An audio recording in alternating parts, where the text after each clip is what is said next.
looking at a champ. You looking at a champ. You looking at a champ. Hey, all I do is win.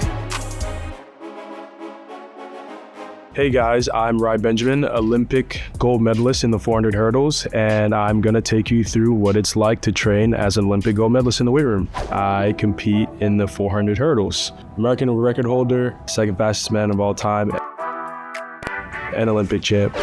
So my average week of training consists of 2 lifts per week. The lifts are completely different depending on the day. On the track, it all depends on the time of year. Pretty much November through February, it's a lot of base work. Maintain some level of fitness or gain some new level of fitness in order to carry on into the actual season of running. And that now consists of you actually running a lot faster at practice and getting on a race rhythm and trying to find that race rhythm throughout the year. Towards the championship part of the season, I always say you don't necessarily get faster, you just get a lot sharper. You become more efficient in what you're doing.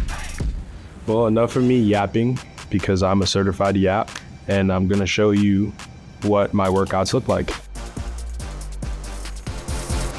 So the first movement we're gonna go through is hang cleans. You have the bar and you are going into a cleaning motion and catching.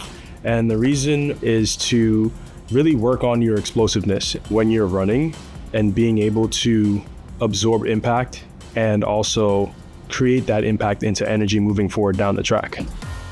The difference between competing at the Olympics and competing at any other meet is you are representing not only yourself, but your country and your family. And it's a sense of patriotism, a sense of importance, and it feels really good when you get the job done and you feel like you made everyone proud and made yourself proud. Next movement in our Olympic lifting regimen is power cleans. And the reason for this, your block clearance. So that's exiting the starting blocks and really getting that explosive push out of the blocks as you would if you are pulling the bar up. So you want to get full extension, and we all always exaggerate having full extension out of the blocks.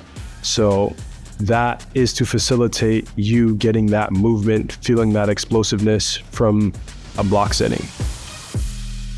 My training goals are to always be better than I was last off-season and really kill the preseason, off-season training, because I think that sets you up very well going into the season. So that's just always my goal. Some years are tougher than others.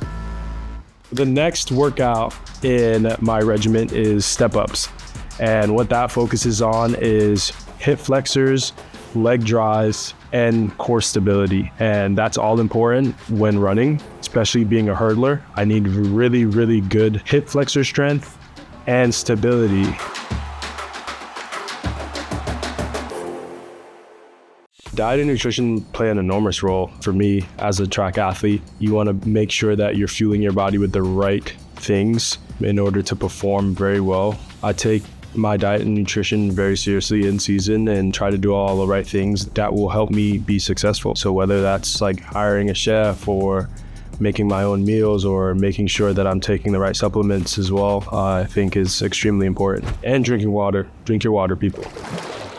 Cable core rotation, or I like to call it wood choppers. I don't know if it's the right technical term, but I think it's cool to call it that. And what you're basically doing is what the exercise says. You're taking the cable and you're bringing it front side and you're keeping that core stabilized. And as mentioned before, stabilization is super important for what we do, especially hurdling. When you're getting off the hurdle, you want to be able to be upright and straight and have a good posture and good position when running. Last exercise in our lineup is I's, Y's, and T's. And this is basically done on the ground, head facing down on your stomach. And you are getting 6 reps, I's, Y's, and T's. And that's basically working on your arms, shoulders, so that you can have good drive when running, because that's very important, because a lot of your power comes from your arms, especially in those latter stages of the race where you're dying and you feel like your legs got cement in them. Go to your arms. And that's kind of the sentiment with the I's, Y's, T's, getting that getting those areas stronger so that when you're stroking or when you're pumping your arms, whatever term you want to use, super efficient. All right, guys, thank you for tuning in with me on how to become an Olympic medalist through my wonderful lifting program. I appreciate you guys, and maybe see you in the next installment, 2028.